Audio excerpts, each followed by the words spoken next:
Elon Musk and Ray Dalio agree. Elon Musk told The Economist that AI will exceed the sum of human intelligence in about 5 years, and that there won't be anything AI can't do better than humans. Apart from being human, perhaps. A week later, Ray Dalio said what we have left is emotions and intuitions. Everybody's been quoting them. I want to start somewhere else entirely. Rochester, New York, 1975. I am here with Candace Czarny, author of the book First Cause. Candace, you open on the quotes and then walk away from them. Why? Because the quotes only land if you already understand what's at stake. And right now, everyone is repeating them without that part. There's a story that does the work better than I can. In 1975, a 24-year-old engineer at Kodak named Stephen Sasson built something in a back lab. It weighed 8 pounds. It recorded a black and white image at 1/100th of a megapixel onto a cassette tape, and it took 23 seconds to capture a single frame. It was the first digital camera, and it was built inside Kodak. What happened when he showed it to them? He demonstrated it to the executives. They watched an image appear on a television screen with no film involved at all. And the response he's described since was essentially, "That's cute, but don't tell anyone about it." Now, I want to be careful here because the version of this story most people tell is wrong. The lazy version is that Kodak was stupid or asleep or didn't see it coming. Kodak saw it coming before anyone on Earth. They saw it first from the inside, and they held the patent. They made money from that patent for decades. It paid them royalties right up until it expired in 2007. And then? They filed for bankruptcy in 2012, 131 years old, 145,000 employees at their peak. A company so central that Kodak moment was how English-speaking people referred to something worth remembering. Gone. And the thing that killed them was invented in their own building by their own engineer 37 years earlier. So if they knew, what actually happened? This is the part worth sitting with because it's not a business story. It's a human one. Every voice in that room had a rationale. Film was 70% margin. The chemical business was the most profitable operation in the company's history. There were factories, contracts, 100,000 people whose jobs ran through silver halide, retail relationships going back generations. Every one of those was a real fact and a good argument. Put them together and you get an airtight case for protecting film. And against all of that, there was a quiet signal that had no receipt. Something that said, "This is the thing. This changes everything. Act now." That signal was right. It had been right since 1975. It just couldn't produce a justification that would survive a boardroom. You're describing the same thing that happens to a person. It's identical, and that's why I use it. Because everyone hears Kodak and thinks about companies. Nobody hears Kodak and thinks about the decision they've been sitting on for 8 months. But it's the same mechanism, you've known for a while. And every time you get close to acting, a voice with a full argument attached explains why now isn't right. And the argument is good. It cites real facts. It sounds like judgment. It sounds like maturity. And the quiet thing that was right the whole time loses again because it can't produce a receipt. So what does that have to do with what Musk and Dalio said? Everything. And here's the connection. Musk told The Economist that AI will exceed the sum of human intelligence in about 5 years, and that there won't be anything AI can't do better than humans, apart from being human, perhaps. 4 words thrown away at the end of a sentence about something else. Then Ray Dalio asked what people have left once the body and the mind are both replaced, said what man has is emotions and intuitions, things artificial intelligence doesn't have.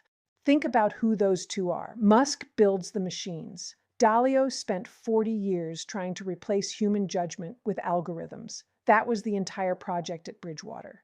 2 people with every incentive to say the opposite both stopped at the same line. So the argument is settled. The last advantage is the human part.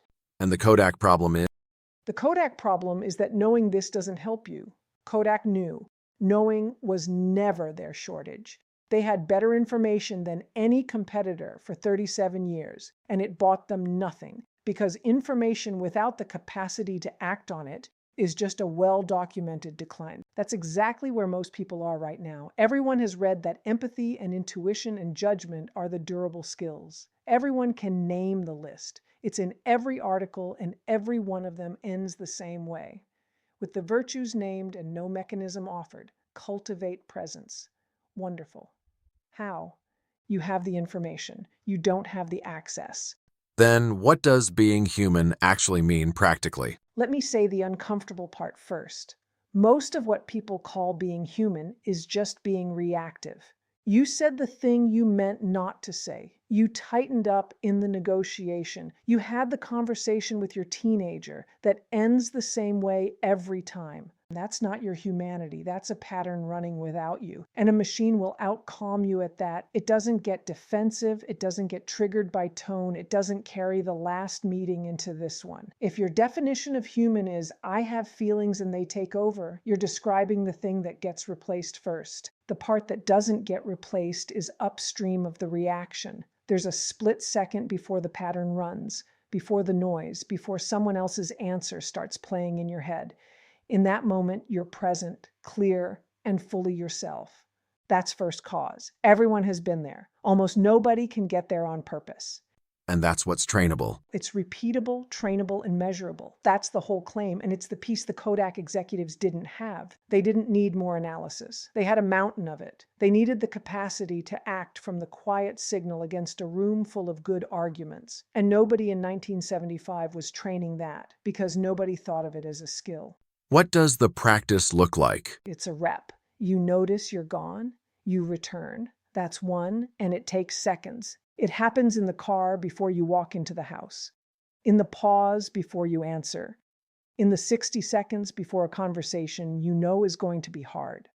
The first month, the change is small enough that only you notice a slightly faster recovery, a decision that came from a cleaner place, one moment where you caught yourself before the old pattern ran and the whole conversation went somewhere different. At 90 days, the return is faster than the reactive pattern. That's the line. You get back to yourself before the damage is done. And it compounds because every return builds a shorter path back. You said measurable. Measure what? 5 dimensions of your inner life, each grounded in peer-reviewed research. Baseline, retest, watch the arc. That matters more than it sounds. People don't quit inner work because it failed. They quit because they can't tell. No baseline, no comparison, no proof. So after a year, they honestly can't say whether anything moved, and discipline starts feeling like faith. Data ends that. You either moved or you didn't. Last question. Why does this matter more now than 5 years ago? Because analysis just became free. Any model will hand you a defensible rationale for any position in 4 seconds. The Kodak boardroom took months to build its case for protecting film. You can now generate an equally rigorous case for anything, instantly, on either side. Justification is no longer scarce. It used to be the whole edge, and it's what senior people were paid for. What isn't free is knowing which of the defensible options is actually yours. That's the part no model can generate, because it has no stake in your life. Kodak had 37 years of warning and one shortage: the ability to act on what they already knew. Most people are running the same shortage on a smaller scale, and they call it being busy, or being careful, or waiting for the right time. Take the free assessment at consciousnesstrack.app/quiz. 5 minutes, completely free. It maps exactly where you are across 5 dimensions of your inner life. I'm Candace. I'll see you in the next one. If that landed, the next one is about the voice in your head making your decisions and why it almost certainly isn't yours. It's on screen now. I'll see you there.